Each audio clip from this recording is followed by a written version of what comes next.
क्या होता अगर भारतीय इतिहास के सबसे महत्वपूर्ण क्षणों में से एक कभी नहीं हुआ होता? क्या होता अगर एक महान योद्धा राजा अपने दुश्मनों के चंगुल से बच निकलता? और क्या होता अगर एक साम्राज्य की दिशा में भारी बदलाव आ जाता? आज हम एक most well known historic topic को जानेंगे और वो है छत्रपति संभाजी महाराज की कैद और डेथ, पर थोड़े से अलग अंदाज में। And that is what if Chhatrapati Sambhaji Maharaj the second Chhatrapati of Maratha empire was never imprisoned. क्या होता अगर यह महान छत्रपति कभी कैद ही नहीं होते? सबसे पहले आइए जाने कि छत्रपति संभाजी महाराज कौन थे और उनका कारावास इतना महत्वपूर्ण क्यों था। संभाजी महाराज मराठा साम्राज्य के संस्थापक महान छत्रपति शिवाजी महाराज के सबसे बड़े और तेजस्वी पुत्र थे। वे अपने पिता के मृत्यु के बाद दैट इज 1680 में बस 23 साल की उम्र में सिंहासन पर बैठे। Known for his military expertise and Sanskrit knowledge, he continued his father's legacy of challenging the Mughal empire. पर 1689 में संभाजी महाराज को मुगल सेना ने धोखे से कैद कर लिया, जिसका नेतृत्व कर रहा था मुकरब खान। संभाजी महाराज और उनका नजदीकी कंपेनियन कवि कलश was imprisoned, tortured and executed in 1689। इस घटना ने मराठा साम्राज्य को एक गंभीर झटका दिया और इतिहास में एक महत्वपूर्ण मोड़ साबित हुआ। अब आइए एक अलग परिदृश्य की कल्पना करें। क्या होता अगर संभाजी महाराज 1689 के उस दुर्भाग्यपूर्ण दिन किसी तरह पकड़ने से बच जाते? इससे भारतीय इतिहास की दिशा कैसे बदल सकती थी? अगर संभाजी महाराज पकड़े ना जाते तो वो शायद ज्यादा समय तक मराठा साम्राज्य का नेतृत्व कर सकते थे। मुगलों के साथ चल रहे संघर्ष में उनका सैन्य अनुभव और रणनीति कौशल और भी ज्यादा होता। पर ये हुए सारे ऊपर की बातें। असल में मराठा साम्राज्य पर इसका इम्पैक्ट कैसे पड़ता? संभाजी महाराज के पकड़े जाने और उनके मृत्यु के बाद मराठा साम्राज्य में अस्थिरता का दौर शुरू हो गया।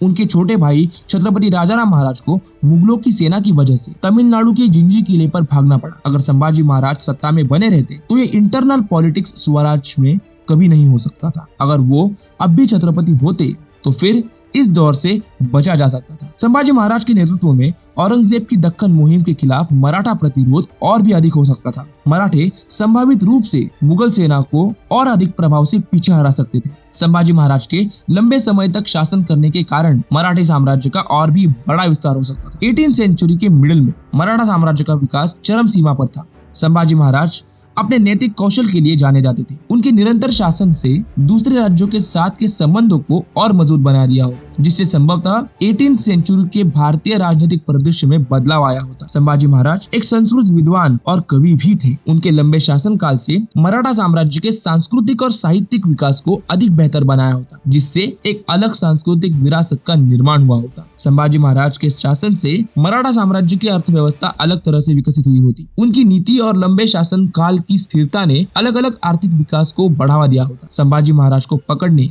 और उन्हें मारने की जीत के बिना औरंगजेब की मुगल सेना और उसके मुगल साम्राज्य को मराठों ने इतने बड़े पैमाने पर हमला किया होता कि शायद उसका अस्तित्व ही मिट जाता। But it's important to remember that changing one historical event can have far reaching consequences and that are difficult to predict. Sambhaji Maharaj अगर पकड़े नहीं जाते तो सिर्फ मुगलों के संघर्ष पर परिणाम नहीं होता, पर दूर दूर तक इसका परिणाम हो सकता था, और वो है कि ब्रिटिश ईस्ट इंडिया कंपनी भी इंडिया में राइज नहीं हो पाती। ब्रिटिश ईस्ट इंडिया कंपनी को इधर इंडिया में अपना राज्य फैलाने के लिए चुनौतियां फेस करनी पड़ती। 18वीं और 19वीं सेंचुरी में महाराष्ट्र में जो सामाजिक और धार्मिक सुधार हुए वे मराठा शासन के जारी रहने पर अलग रूप ले सकते थे। हालांकि हम निश्चित रूप से ये कभी नहीं जान सकते कि अगर छत्रपति संभाजी महाराज बच निकलते तो क्या होता। बट एक बात निश्चित है कि औरंगजेब और उसकी मुगल सल्तनत का हिंदुस्तान से नामो निशान मिट जाता। संभाजी महाराज का संक्षिप्त शासनकाल और दुखद अंत भारतीय इतिहास का एक मार्मिक अध्याय है। एक योद्धा, एक विद्वान